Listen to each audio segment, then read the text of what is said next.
আমার সোনার বাংলা আমি তোমায় ভালোবাসি। কিন্তু নেতার বাড়ি যা দেখেন, কয় হুজুর এই যে টাইস চাই না, হুজুর এই যে খাট এটা বহুতের থেকে নিয়েছি, বিছানার চাদরটা পর্যন্ত বিদেশি, জানালা দরজার পর্দা বিদেশি, খেতা সিলাই করা সুইটাও বিদেশি। এমন নেতা আছে বউ বিদেশি। কথা কয় না, রাগ করেন নাকি আপনারা? ওরা খালি মুখে মুখে বলে আমার সোনার বাংলা আমি তোমায় ভালোবাসি, সোনার বাংলার জিনিস ভালোবাসি না। নির্বাচনের আগে রাস্তার ভিক্ষুক মহিলাকে 500 টাকা দিয়ে সেলফি তোলে, আর মানুষ মনে করে মানব দরদি নেতা, মানবতার ফেরিওয়ালা। পেপার মিডিয়াতে প্রচার হয়ে গেল অমুক নেতা, হঠাৎ করে এক ভিক্ষুক মহিলার সাথে কি কাণ্ড। ধান্দা হলো ভাইরাল হওয়া, গরিব দুঃখীকে দেখ ছবি তোলে, পেপার পত্রিকায় চলে যায়, আর মনে করে মানব দরদি নেতা। নির্বাচনের আগে কি সুন্দর অভিনয়, বলে মা আমার তো মা নাই, আপনাদের চেয়ারের মাঝে আমি আমার মাকে নেতা তো না অভিনেতা। একজন ছিল কথা বলার আগে কান্দে দিত, স্বজন হারানোর নেতা।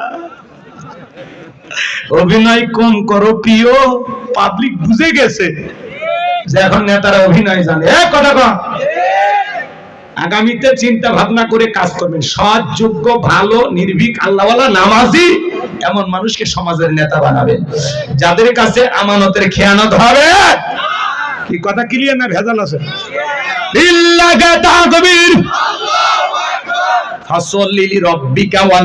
রবের উদ্দেশ্যে সালাত আদায় করা লাগবে। লোক দেখানো নামাজ পড়লে হবে না, নেতা খালি নির্বাচনের আগে নামাজ পড়লে হবে না। নির্বাচনের আগে যে কায়দায় মার্কা থাকে, যে কয়েকদিন এলাকায় আনাগোনা করে, বাকি 5 বছর যদি এইভাবে এলাকায় আসা যাওয়া করতো, নেতারা ভোট চাওয়া লাগতো না। কিন্তু নির্বাচনের সময় গলি গলি করে পাস করার পরে এখন নেতার সাথে যাই যাই তাই চেপে ধরে, ভিক্ষুক হোক ফকির হোক মিসকিন হোক কোনো সমস্যা নেই। কিন্তু যখন নির্বাচিত হয় কোট টাই পরে ঘুরবি, তখন যদি খালি যান টাচ করবে, খালি দেখেন এই ছোট লোক তুমি জানো এটা গুলশান থেকে কেনা, উত্তরা থেকে কেনা, বসুন্ধরা মার্কেট থেকে কেনা, এই ছোট লোক আমাকে টাচ করলি কেন? আর এখন ওই ছোট লোকের সাথেই মিল দিয়েছে, কিন্তু পাস করার পরে পাল্টি দেয়, জনগণ কার চিনি না। এখন না দাওয়াত না দিলেও নেতা এসে বসে থাকবে, কিন্তু নির্বাচিত হওয়ার পরে দাওয়াত দেও খোঁজা পানে কে, সিঙ্গাপুরে আছে, লন্ডনে আছে, আফ্রিকার জঙ্গলত গেছে। কথা কয় না কে?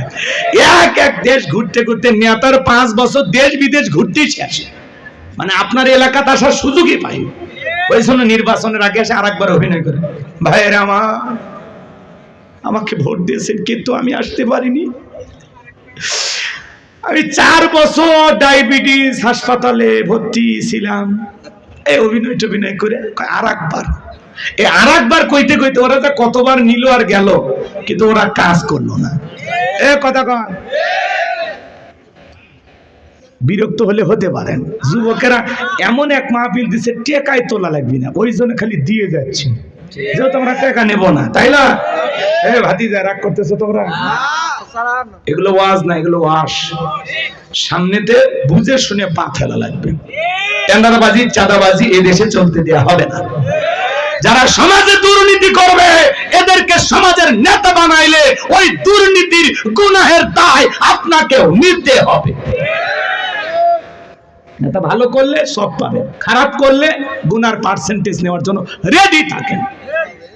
এই কথা কাম ঠিক আছে? তাহলে ওই 5 ধরনের নামাজির কথা বুঝতে পারছেন তো এইবার? তাহলে ওর মধ্যে আমরা কি আছি? 1 নম্বরের মধ্যে আছি, ঠিক আছে তো ইনশাআল্লাহ।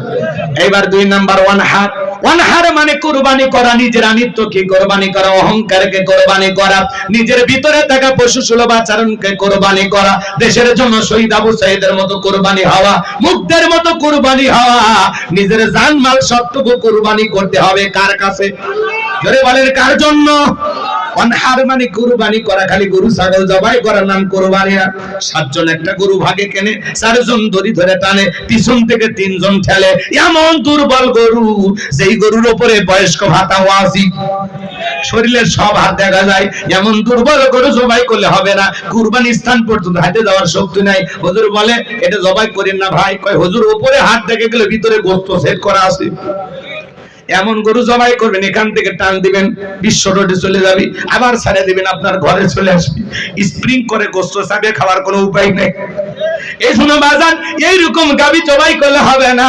আল্লাহ বলেন তাসরুন নাদিরিন, চমৎকার একটা গাবি জবাই করতে হবে, হুষ্টপুষ্ট, দেখতে সুন্দর। কথা বলেন ঠিক না? কুরবানির হজ আপনাদের মসজিদের ইমাম করবে, আমি করব না। শুধুমাত্র তিনটা জিনিস আপনাদেরকে বলে যায়, যারা কুরবানি দেবেন, এক নাম্বার নিয়ত সহিহ, কুরবানি আল্লাহর জন্য। ইন্নামাল আমালু বিন্নিয়াত, প্রত্যেকটা কাজ নিয়তের উপরেই নির্ভরশীল। অনেকে বলে ছেলে মেয়ের জন্যই কুরবানি দেয়া লাগবে, হুজুর না হলে মানুষের বস্তুর দিকে তাকায় থাকবে। এই লজ্জা, আমি আমার বাচ্চাদের কষ্ট সহ্য হয় না। অর্থাৎ কিস্তি তুলে হলেও আমি দেব। কিস্তি তুলে টাকা দিলে কুরবানি অবশ্যই মুফতি সাহেব হবে না? হবে না। কথা কোন হুজুর ফতোয়া দিয়েছে হবে না। শুনেন শুনেন শুনেন, আপনি কুরবানি দেবেন আল্লাহর জন্য। জবাই করার পরে ছেলে মেয়ে খাবে, আত্মীয় স্বজন খাবে, গরিব দুঃখী সবাইকে দিয়েই তো খাবেন। কুরবানি করা মানে কি? ত্যাগ করা, উৎসর্গ করা, স্যাক্রিফাইস করা, বিলিয়ে দেয়া, বন্টন করা। ভোগের নাম কুরবানি নয়, ত্যাগের নাম হলো কুরবানি। অন্যের মুখে হাসি ফুটানোর নাম হলো কুরবানি। কথা বলেন ঠিক না? দুই নাম্বার, সুদের টাকা, ঘুষের টাকা, হারাম টাকা দিয়ে কুরবানি দিলে হবে না। আল্লাহ পবিত্র, তিনি পবিত্র বস্তুকে ভালোবাসেন। হালাল উপার্জনের টাকা দিয়ে কুরবানি দিতে হবে। তিন নাম্বার, ফাসাল্লি লিরাব্বিকা ওয়ানহার, সালাত আদায় করো রবের জন্য, কুরবানিও করো রবের জন্য। আগে নামাজ পড়ো, তারপরে কুরবানি করো। এই তিনটা যদি আপনাদের ভিতরে থাকে, সহিহ নিয়ত, টাকা হালাল, নামাজি হয়ে কুরবানি দিচ্ছেন। আপনি যদি 20,000 টাকার একটা ছাগলও দেন, 10,000 টাকার একটা ভেড়াও দেন, ওই ছাগল ভেড়া রক্ত জমিনে পড়ার আগে আরশের মালিক আল্লাহর কাছে কবুল হয়ে যাবে। বলুন সুবহানাল্লাহ। আল্লাহ বলেন ওয়ালা কি ইয়ানালুহু তাকওয়া মিনকুম। আল্লাহ বলে কয় লাখ টাকার গরু দিলে ওইটা দেখি না, আমি দেখি তোর অন্তর, তোর অন্তরে তাকওয়া দেখি। আপনার আমার অন্তরে যেটা আছে আল্লাহ সেটাকেই কবুল করবেন। কথা বলে ঠিক না? আর আপনি কুরবানি দিয়ে ডিজিটাল মিটারে মাপেন, কেজি প্রতি কত বললো হিসাব করেন। ওরে কষাই কথা কয় না হুজুর, শরীফ ভাই রাগ করছেন? এগুলো আজকে আপনারা শোনেন নাকি? খারাপ লাগে? কুরবানি আল্লাহর জন্য 1000 টাকা কেজি পড়লো না 600 টাকা পড়লো, খবরদার ভাগ দিয়ে দেখবেন, মনে জান থাকে, আল্লাহ কবুল করেন। জোরে বলেন আমিন। 3 নাম্বার আয়াত, আমার আল্লাহ বলেন ইন্না শানিয়াকা হুয়াল আবতার। আল্লাহু আকবার। আমার আল্লাহ ডেকে বলে নবী গো, যারা আপনাকে লেসকারানের বংশ বলে, আপনি মন খারাপ করবেন না। ওই আবু লাহাব বাদশাহী বাবাদের বংশে বাতি জ্বালানো কেউ থাকবে না। নবী গো, আপনার ছেলে সন্তানগুলোকে আমি আল্লাহ পাক শিশুকালে নিয়েছি, এই জন্য মনের মধ্যে কষ্ট নেবেন না। এই পৃথিবীর জমিন আপনাকে মহব্বত করা, আপনাকে ভালোবাসার কোটি কোটি রূহানি সন্তান আমি আল্লাহ পাঠাবো, যারা আপনার জন্য জীবন দিতে প্রস্তুত থাকবে। বলুন আল্লাহু আকবার। নবীজির অপমানে যদি না কাঁদে তোমার মন, মুসলিম নয় তুমি মুনাফিক, নবীজির দুশমন। পুরো পৃথিবীতে 700 কোটির উপরে মানুষ, এর মধ্যে 200 কোটিরও বেশি মুসলমান। আমরা হলাম সবাই নবীজির রূহানি সন্তান। আল্লাহু আকবার বলেন। ফ্রান্সের জালেমেরা নবীজির কার্টুন প্রদর্শন করে, নাকটা বেঁকা করে দিয়ে মুখে কয়েকটা দাড়ি লাগা, বলে ইনি মুহাম্মদ। জোরে কর নাউজুবিল্লাহ। মুহাম্মদ মানে প্রশংসিত। আপনার আমার নবীর কার্টুন প্রদর্শন করে যে সমস্ত জালেমেরা, বলেন তো বাজান, আমার নবী কি দেখতে কার্টুনের মতো? এই পৃথিবীর কোন মানুষের কাছে নবীর ছবি কি আছে? এই পৃথিবীর সবচাইতে সুন্দর মানুষটির নাম মুহাম্মদ রাসূলুল্লাহ সাল্লাল্লাহু আলাইহি ওয়াসাল্লাম। যে নবীর চরিত্রের সার্টিফিকেট আল্লাহ দিয়ে বলেন ওয়া ইন্নাকা লাআলা খুলুকিন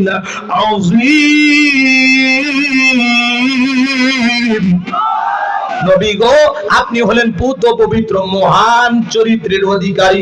আযীম আরবিতে এমন একটি শব্দ যার গভীরতা মাপা যাবে না। আটলান্টিক মহাসমুদ্রের কিনারায় দাঁড়িয়ে কেউ যদি চামচ দিয়ে সেজা শুরু করে, বলেন তো বাজান কি বলবে? লোকটা পাগল। আটলান্টিক মহাসমুদ্রের পানি হয়তোবা চামচ দিয়ে কোনো না কোনো দিন হয়তোবা চামচ দিয়ে শুকানো সম্ভব হলে হতেও পারে, কিন্তু নবীজির চরিত্র নিয়ে আলোচনা করে শেষ করা যাবে না। এর কোনো কুল কিনারা নাই। বলুন সুবহানাল্লাহ। রাসূলুল্লাহ। যে নবী 63 বছরের জিন্দেগিতে একটি মিথ্যা কথা বলেননি, এমন বিশ্ব রেকর্ড পৃথিবীর আর কোন নেতার আছে?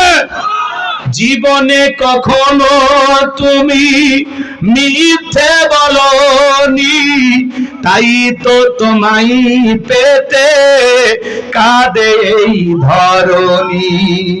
জীবনে কখনো তুমি মিথ্যে বলনি, তাই তো তোমায় পেতে কাঁদে এই ধরণী। জোরে বলেন মারহাবা। সেই নবীকে আদর্শ নেতা মানতে রাজি আছেন তো ইনশাআল্লাহ? 63 বছরের জিন্দেগিতে একটি মিথ্যা কথা বলেননি মুহাম্মদ রাসূলুল্লাহ সাল্লাল্লাহু আলাইহি ওয়াসাল্লাম। আল্লাহু আকবার। কেমন মহামানব ছিলেন, কি সুপার কোয়ালিটির মহামানব ছিলেন, কেমন মানুষ ছিলেন। সেই নবীকে ওলীদ বিন মুগীরা গালি দিয়ে বলতো, অকাট্য ভাষায় বিশ্ব নবীকে গালি দিত। আল্লাহ আয়াত নাজিল করে বলেন, উতুল্লিম বাদা যালিকা জানিম। নবী গো, এই ওলীদ বিন মুগীরা আপনাকে গালি দেয় কারণ এ হলো পিতৃ পরিচয়হীন জারর সন্তান, এর জন্মে ঠিক নাই। নবীকে গালি দিবে যারা, বাস্টার্ড তারা, জারর সন্তান তারা। বাস্টার্ড কথা বলে শোনেন, 2 মিনিটে কথাটা বলে দিয়ে যায়, রাগ করেন নাকি? ছেলেটা বৈধ না বৈধ জানে কে? ফ্যাক্টরি মালিক, তার মানে মা। ওলীদ বিন মুগীরা বলতেছে, নবী এত বড় কথা, আমার জন্মের ঠিক নাই, আপনি থাকেন, আমি আমার মায়ের কাছে যাই। তার মায়ের নাম ছিল ঝরনা। যা বলে, মা করবি না কোনো তাল বাহানা, নবী আমাকে বলেছেন উতুল্লিম বাদা যালিকা জানিম, আমি নাকি পিতৃ পরিচয়হীন যারা সন্তান, আমার নাকি জন্মের ঠিক নাই। ওলীদ বিন মুগীরার মা বয়স হয়ে গেছে দেখে বলে, বাবা আমারও বয়স হয়ে গেছে, মিথ্যা আমি বলবো না, এক পা কবরে চলে গেছে। আর মনে মনে ভাবতেছে, এত গোপন তথ্য নবী জানলো কেমনে? নবী তো জানতেন না, নবীকে জানিয়ে দিয়েছেন তিনি কে। ওলীদ বিন মুগীরার মা বলতেছে, বাবা ব্যবসা বাণিজ্যের কাছে তোর বাবা এতটাই ব্যস্ত থাকে, তোর বাবা ব্যবসা চেনে, টাকা চেনে, কিন্তু তোর মায়ের মন বোঝে না। সে যে কেন আসে না, কিছু ভালো লাগে না, এবার আসুক, তারে আমি মজা দেখাবো। ভাইরা যখন বিদেশে থাকে, দেবররা ভাবির দরজায় স্লোগান দেয়, ভাবি ভাইয়া তোমার বর, আমি যে দেবর, ভেবে দেখো ভাবি কার কত দাবি, ভাই গেছে মারলো সে, আমরা তো দেশে আছি। কথা বলেন ডিজিটাল ভাবি এই কথাগুলো শুনে খুব খুশি হয়। এমনও দুষ্ট দেবর আছে, মাঝে মাঝে ভাবির ঘরে ঢুকে বলে, ভাবি আপনার চেহারার দিকে তাকাইলে মনে হয় না যে আপনার বিয়ে হয়েছে, আপনি যে 2 বাচ্চার মা, বোঝাই যায় না। কথা কয় নাকি? ভাবিও ডিজিটাল ভাবি কথাগুলোকে এনজয় করে। ভাবি যদি নেককার হইতো, দিনদার হইতো, আল্লাহওয়ালা হইতো, আল্লাহর ভয় যদি ভাবির অন্তরে থাকতো, ভাবি ডেকে বলতো, কুল্লিল মুমিনিনা গুদ্দুনা মিন আবসারিহিম। হে দেবর, আল্লাহ বলেছেন মুমিন পুরুষের দৃষ্টি থাকবে নিচের দিকে, আমাকে দেখার অধিকার তোর ভাইয়ের আছে, তোর জন্য আমাকে দেখা জায়েজ নাই, ঘর থেকে বের হয়ে যা। মা বোন যারা আবার শুনতেছেন, মা 2টা পুরুষ হতে 2 কিলোমিটার দূরে থাকবেন। একটা দেবর আর একটা দুলা ভাই, এরা হলো মৃত্যুতুল্য বিষাক্ত সাপের চাইতেও ভয়ঙ্কর। এই সমাজ শেষ হয়ে গেছে। এই 2টা পুরুষের দ্বারা মা বোনেরা অনেক নির্যাতনের শিকার হয়, কিন্তু কাউরে প্রকাশ করতে পারে না। মাঝে মাঝে দেখেন না, দেবরকে নিয়ে ভাবি উধাও, দুলা ভাইয়ের সাথে শালি ভাইকে গেছে, নেটওয়ার্ক খুঁজে পাওয়া যাচ্ছে না, আছে না নাই? এই সমাজকে সবচাইতে বড় গ্রাস করছে এই মোবাইল। এই মোবাইলের ওজন কম, কিন্তু মোবাইলের মাধ্যমে পাপের ওজনটা অনেক বেশি। হাতে হাতে মোবাইল, হাতে হাতে গুনাহ। কথা বলেন, রাতের আধারে দরজা লাগায়া একা একা কম্বলের ভিতরে, ল্যাপের ভিতরে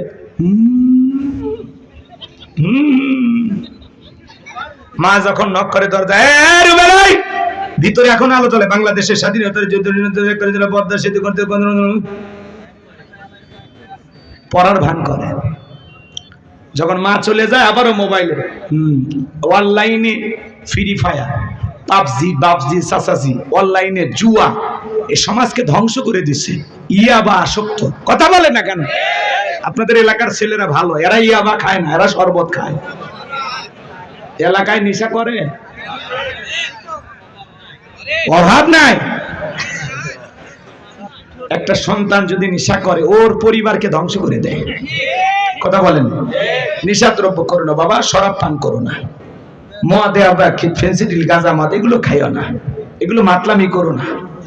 আল্লাহ যেন যুব সমাজকে হেদায়েত দান করেন।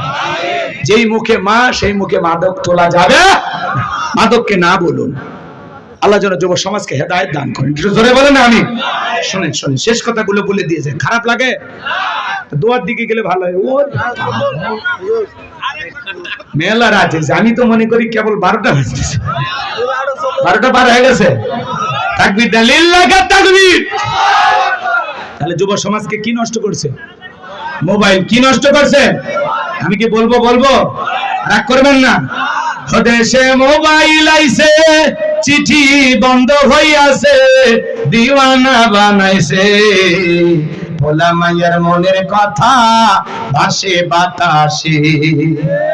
ও দেখো ভোলা পানের মন বাদা ফেসবুকে এখন, ও দেখো ভোলা পানের মন বাদা ফেসবুকে এখন, মোবাইলে চ্যাটিং কইরা কাটায় সারাক্ষণ। এই মোবাইল পাইয়া দেখো মদনের মাইয়া, এই মোবাইল পাইয়া দেখো মদনের মাইয়া কি কাণ্ড ঘটাইছে, স্বামী সংসার রাইখা নাকি পালাইয়া গেছে, সে যে স্বামী সংসার রাইখা নাকি পালাইয়া গেছে। 2 বাচ্চার মা, 4 বাচ্চার মা পরকীয়া প্রেম করে আরেকটা ছেলের হাত ধরে পালিয়ে যায়। যে নারী স্বামী রেখে সন্তান রেখে আরেকটা ছেলের হাত ধরে পালিয়ে যায়, ওটা হলো নারী জাতির কলঙ্ক, ওটা পাশানি ডাইনি, বিশ্বাসঘাতক নারী।